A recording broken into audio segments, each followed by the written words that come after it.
सत्यं पूजा सत्यं सत्यं देवो निरञ्जनम् गुरुर्वाक्यं सदा सत्यं सत्यमेकं परं पदं सत्यमेकं परं पदं मुखे चारु सोमं महामन्दहास्यं करे जाप्यमालं गले जीर्णचैलं महागैररक्तं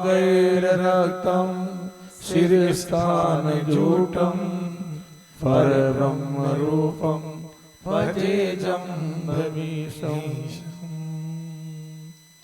ॐ पूर्णमदः पूर्णमिदं पूर्णात् पूर्णमुदच्यते पूर्णस्य पूर्णमादाय पूर्णमेवावशिष्यते। ओम शांति शांति शांति।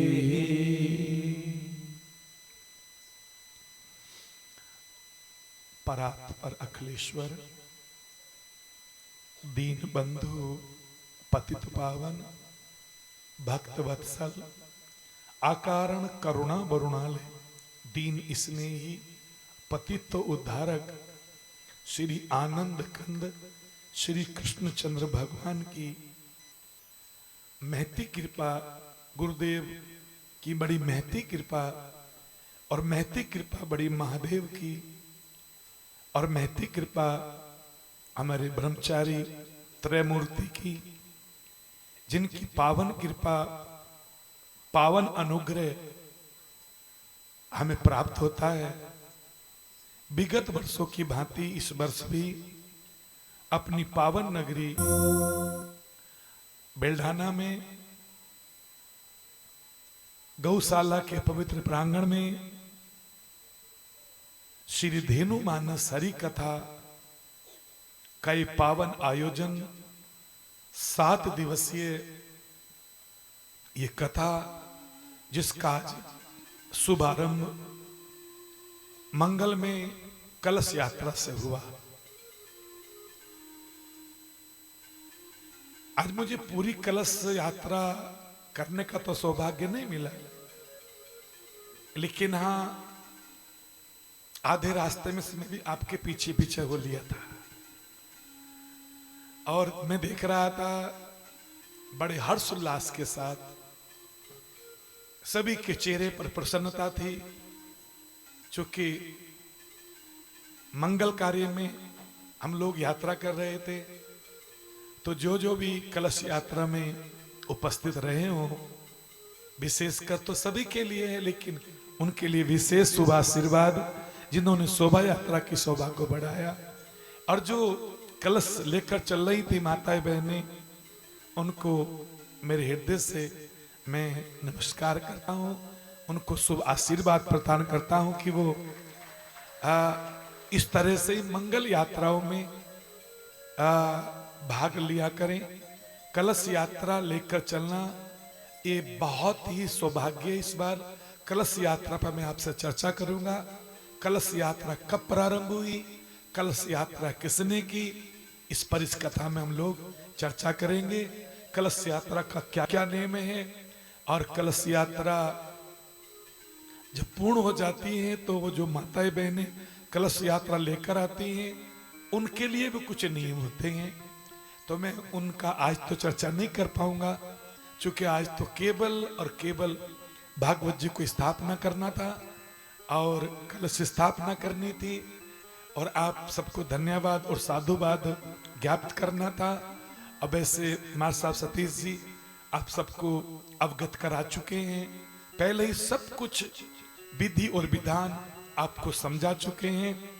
तो मैं तो इतना ही आपसे कहूंगा और बहुत दिल से कहूंगा कि जब परमपिता परमात्मा जन्म जन्मांतरों के पुण्यों का फल एक साथ देना चाहता है, तब कहीं हमें भगवत यात्रा और कहीं सत्संग की उपलब्धि होती है। तो भगवान ने करुणा की है। हम हर वर्ष कई वर्षों से तो मैं देख रहा हूं, एक वर्ष हम लोगों को बुलाते हैं, एक वर्ष किसी अन्य महापुरुष को बुला लेते हैं और ये कर्म कथा का बेडाना की पावन धरा पर निरंतर गौ मां की सेवार्थ ये चल रहा है। आप सबको इसके लिए बहुत बहुत मैं साधुवाद और धन्यवाद देना चाहूंगा। गौ सेवा समिति को भी धन्यवाद देना चाहूंगा। आज कथा के प्रथम दिवस ही हमारे धांगड़ गौशाला के सारे अधिकारीगण पधारे हैं। आपका भी स्वागत है, आपका भी अभिवादन है, अभिनंदन है। कथा का समय क्या है? 12 से 3 है, तो 3:15 तो हो गए। अच्छे माता बहने, मैं हमेशा देखता था कलश रख कर चली जाती थी, आज को जाने का नाम नहीं लेती। लेकिन आज जाना ही है, क्योंकि आज हमें कलश स्थापना करनी थी, भागवत जी की स्थापना करनी थी और आप सबको शुभकामना देनी थी। क्रम से कथा, आज हमारी कथा 2 घंटे विलंब हुई। मैं सत्य कहता हूं, मुझे 12 बजे पहुंचना था, लेकिन वहां कम से कम हमन में 4,500 आदमी लोग पहुंच गए। कितने हिसार के आसपास के गांव के लोग इतने इकट्ठे हो गए कि बहुत फुर्ती की, फिर भी नहीं निकला गया मुझे। और आज वहां हमारे एक शंकराचार्य जी आ गए। अब वो त्रिपुरा पीठाधीश्वर आ गए और वो उनके साथ 20-25 महात्मा थे। अब उन्होंने वो माइक पकड़ लिया, टोक उनको सकते नहीं, रोक उनको सकते नहीं। हम तो चुपचाप, अंदर से तो बस उथल पथल हो रही थी कि आज प्रेम जी नाराज हो जाएंगे कहीं, अध्यक्ष जी। लेकिन बेलडाना गांव के लोग तो संतों को मानने वाली नगरी है, ये धार्मिक नगरी है, ये आस्था वाली नगरी है।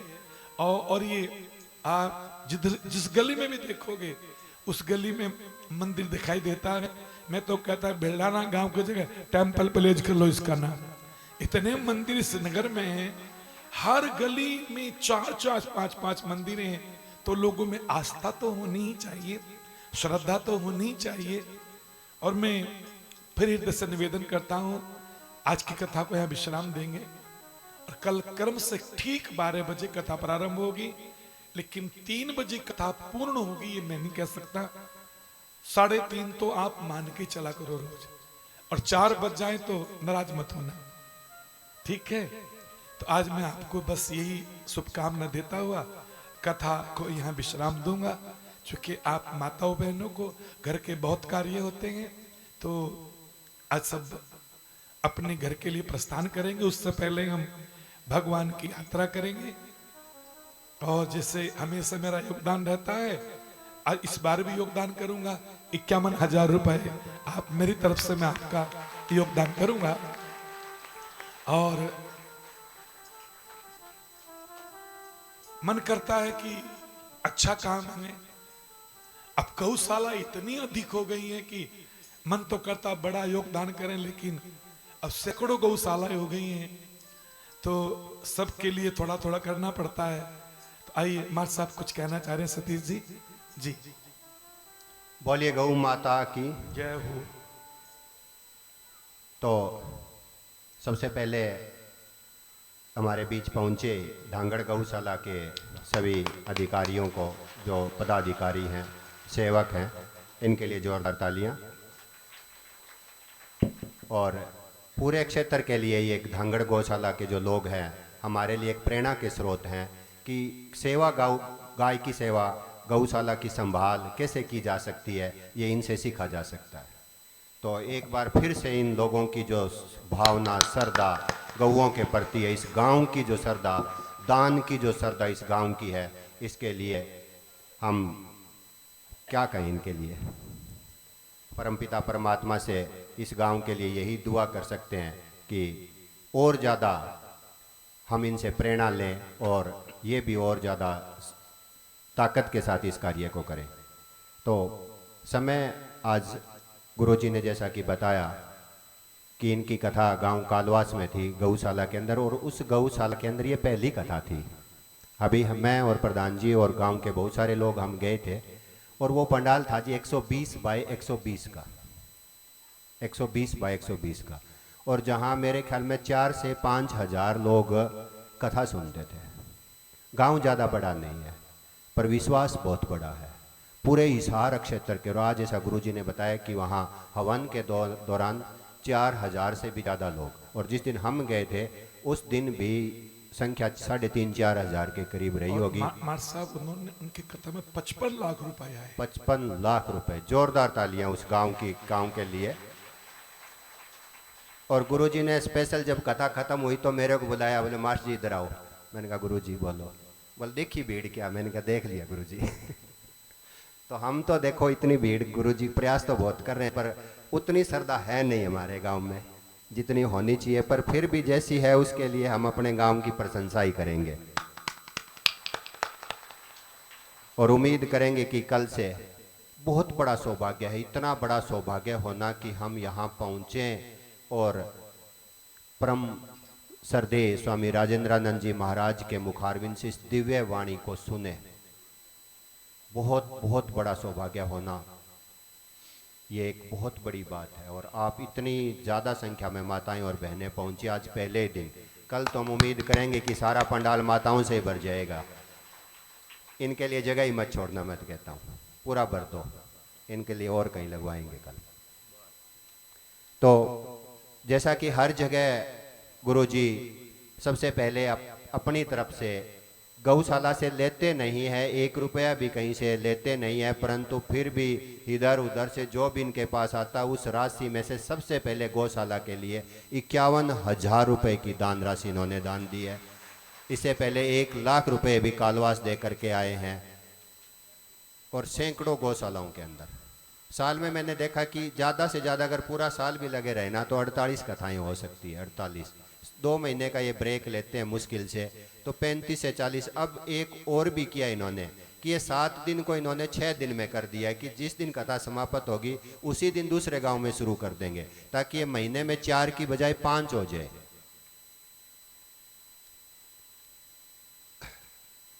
तो बाकी जो हमारी आज की दान राशि है उन सज्जनों के नाम, ये 40,000 रुपये की दान राशि है हमारी हिसार से, जो आस्था हॉस्पिटल और सुखदा हॉस्पिटल की तरफ से जो हर वर्ष हमारी दान राशि आती है। परंतु ये चीफ साहब अलग अलग अपने परिवार के सदस्यों के नाम से देते हैं। 5,000 रुपये मेहता हंसराज जी गेरा, 5,000 रुपये श्रीमती ज्ञान देवी जी गेरा, और 5,000 रुपये डॉक्टर अमित मेहता जी, 5,000 रुपये डॉक्टर मनीषा मेहता, 5,000 रुपये विवेक मेहता, 5,000 रुपये रितु मेहता, 5,000 रुपये श्री राम प्रकाश मेहता और 5,000 रुपये श्रीमती वीना रानी वाइफ ऑफ श्री राम प्रकाश जी मेहता। 5100 रुपये का दान स्वर्गीय श्री ईश्वरदास जी गेरा के पुत्रों की तरफ से और 1100 रुपये स्वर्गीय नानक चंद जी गेरा के पुत्रों की तरफ से, 200 रुपये गुप्त दान और 1100 रुपये की सहायता गुरु जांबाजी महाराज गौशाला धांगड़ की तरफ से। तो मैं सबसे पहले इन्हें ही आमंत्रित करूंगा कि ये लोग मंच तक आएँ, पूरी कमेटी, और महाराज जी के कर कमलों से सम्मानित हों।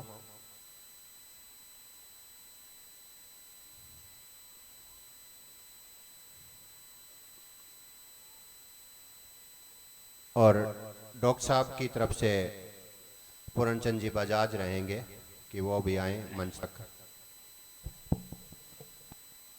और इधर स्वर्गीय दास जी गेरा के परिवार से चंद्र जी गेरा या कोई भी उपस्थित है तो उनसे अनुरोध रहेगा। नानक चंद जी गेरा के परिवार की तरफ से कोई है तो उनसे भी अनुरोध रहेगा। सिर्फ 5 मिनट बैठे रहें जी, गुरुजी ने इतनी प्रशंसा की है, उसके बाद अगर उठेंगे तो थोड़ा सा 2 मिनट की बात है बस। इसके बाद में आरती। हर रोज की तरह आज तो थोड़ा लेट हुआ है, पर हर रोज ये 12 बजे आपसे अनुरोध रहेगा कि आप थोड़ा काम समय पर समाप्त करके और सही 12 बजे यहाँ पहुँच जाएंगे। और लगभग 3:30, 3:15, 3:45, उसके बाद तो प्रभु इच्छा तक जो भी रहेगा उसके लिए समय का जो समय पर आना बेहद ज़रूरी रहेगा कि आप समय पर आएँ।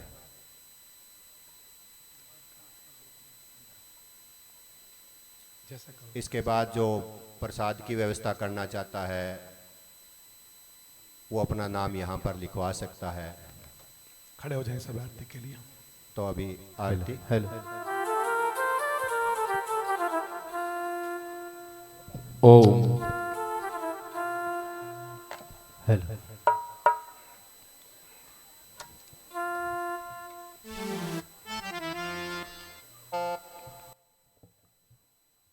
ओम जय श्री गौ माता मैया जय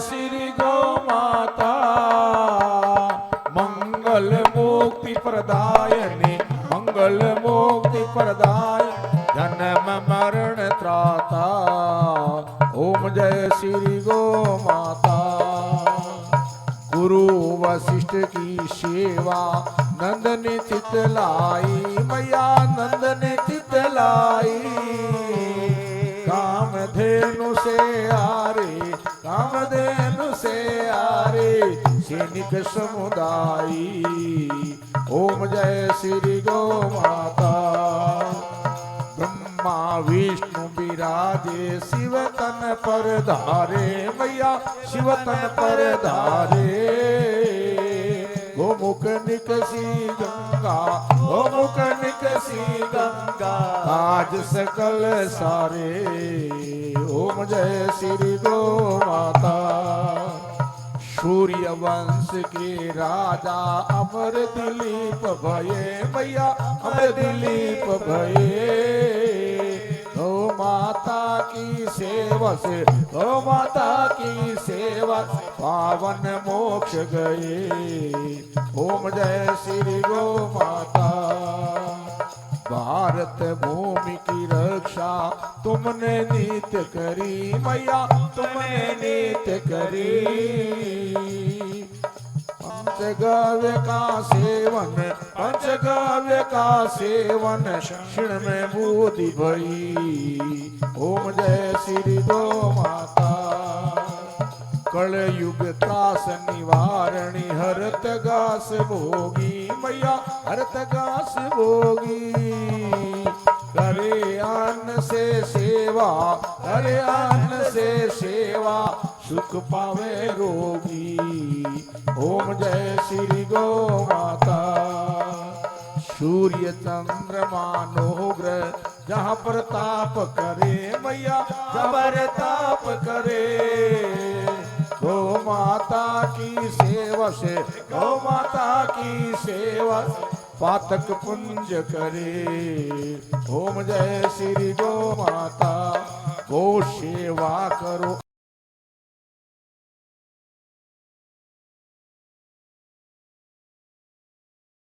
ये मधुर कवि भव से गए मधुर कवि भव से पारे उतर जावे ओम जय श्री गो माता। ओम जय श्री गो माता मैया जय श्री गो माता। मंगल मुक्ति प्रदाय मंगल मुक्ति प्रदायिनी जन्म मरण त्राता ओम जय श्री गो माता। शांति अंतरिक्ष शांति पृथ्वी शांति रापार शांति रोगदया शांति वनस्पत शांति विश्व देवा शांति ब्रह्म शांति सर्वभौम शांति शांति रेव शांति श्यामा शांति रेवि ओम शांति शांति।